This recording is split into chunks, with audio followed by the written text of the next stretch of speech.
teman, bagaimana kabarnya? Semoga dalam keadaan sehat dan selalu diberi kelancaran. Ketemu dan terima kasih sudah bergabung di Laitoni Channel. Kali ini, Laitoni akan berbagi cerita tentang istilah bayi tabung dan operasi sesar pada cerita wayang kulit. Pada zaman sekarang ini, teman pasti sering mendengarkan yang namanya istilah bayi tabung, yaitu sel atau jaringan dikembangkan untuk menjadi makhluk hidup, kemudian ditanamkan ke rahim seseorang. Dan istilah operasi sesar, yaitu proses melahirkan seorang bayi yang dilakukan oleh seorang dokter ahli dengan cara menyayat perut si ibu sampai ke rahim. Tujuan operasi sesar ini adalah apabila menurut dokter menyangkut keselamatan si ibu dan bayinya, maupun untuk menentukan tanggal kelahiran si bayi. Jadi, secara khusus operasi sesar ini berbeda dengan persalinan normal yang prosesnya melalui vagina.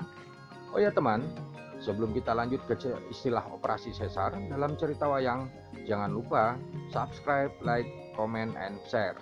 Terima kasih. Dalam cerita wayang diceritakan di kerajaan negara Manduro dari pertapaan Jagat Pitana, Resi Druoso dikenal sebagai profesor di bidang rekayasa genetika. Ia mempunyai siswa Prabu Pandu Dewanata dan Narasoma.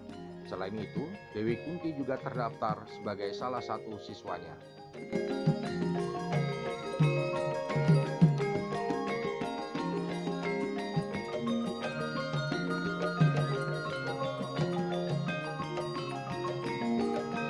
Resi Druwoso sebagai sang profesor mempunyai ilmu yang disebut Aditya Hridaya Kontowekasing Ruso Sabdo Tunggal Tanpa Lawan atau ilmu teknologi cloning.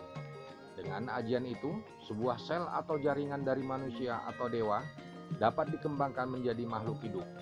Sel tersebut dikloning kemudian ditanamkan ke rahim seseorang sehingga orang tersebut bisa hamil.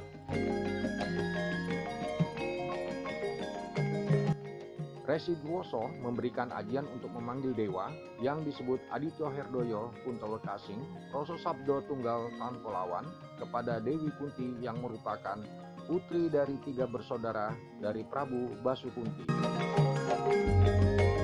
Karena penasaran atas pemberian ilmu Aditya Hridaya dari sang profesor Resi Druoso, maka secara diam-diam tanpa sepengetahuan sang profesor Resi Druoso, Dewi Kunti melakukan eksperimen dengan mengkloning sel Batara Suryo dalam bentuk sinar matahari.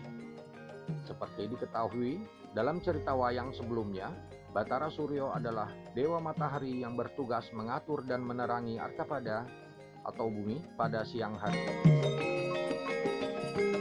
Akibat dari eksperimen yang dilakukan Dewi Kunti yang pada masa itu masih gadis, maka Dewi Kunti mengalami kehamilan dari sel Batara Suryo.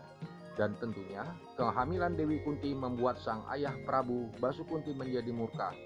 Prabu Basukunti mempertanggungjawabkan sang profesor karena kelalaiannya.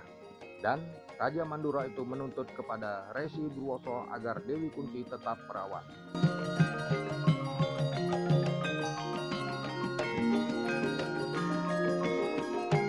Sebagai bentuk tanggung jawab dengan keahliannya, maka sang profesor Resi Druoso melakukan bedah sesar dan lahirlah jabang bayi dengan tidak secara alami. Dalam dunia wayang tentu tidak ada yang namanya bedah sesar, hanya sebagai simbolisasi dengan kesaktian Resi Druoso. Sesar yang dilakukan Resi Druoso pada Dewi Kunti melalui telinga kanan, sehingga Dewi Kunti tetap perawan. Bayi yang dilahirkan dari telinga kanan Dewi Kunti itu diberi nama Suryatmojo atau Adipati Karno.